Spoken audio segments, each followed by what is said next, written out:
الرحيم. بسم الله الرحمن الرحيم. شركة طرابيل الاستيراد والتصدير أول مصنع لماكينات الكتر بلوتر بالشرق الأوسط.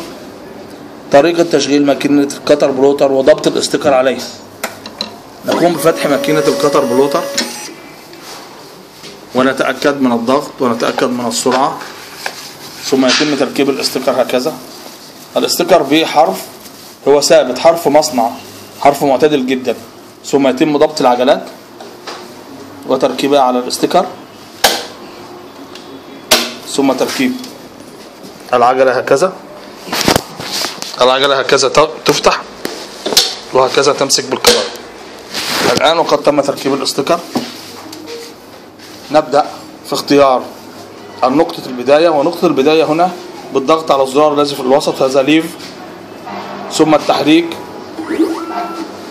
التحريك حتى بداية للنقطة التي نريدها، ثم نقول أورجن بالضغط على الزرار، أورجن، نعم هذا، ثم نستطيع أن نبدأ بعمل تيست للقص بهذا الزرار.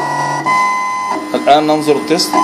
نحن قمنا بتقليل السرعة لأقصى شيء ممكن وهي 20 حتى نتأكد من أن السرعة منضبطة. بعد ذلك نقوم بسحب الاستيكر بالضغط على ليف، ثم التحريك، ثم التأكد من أن الكتر بلوتر قد قص الاستيكر بالطريقة الملائمة أم لا. نعم، الطريقة الأنهازية جيدة. نفترض أنه في حالة أنه قطع الورق أو لم يقص الاستيكر.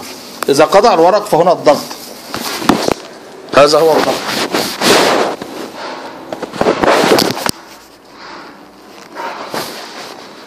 كلمة سبيد هنا السرعة، وفورس والضغط. نستطيع أن نزيد في الضغط ونقلل عن طريق هذا الزرار، هذا للسرعة وهذا يزيد السرعة وهذا يقلل السرعة، هذا يزيد الضغط وهذا يقلل الضغط، ثم نصل للضغط المطلوب. بعد أن نصل إلى الضغط المطلوب دائما في الاستيكر الخاص بنقش الحدنة لا يزيد السرعة عن 30. بعد أن عملنا الاستيكر وقد تم عمل التيست، نستطيع الآن أن نبدأ العمل بإذن الله.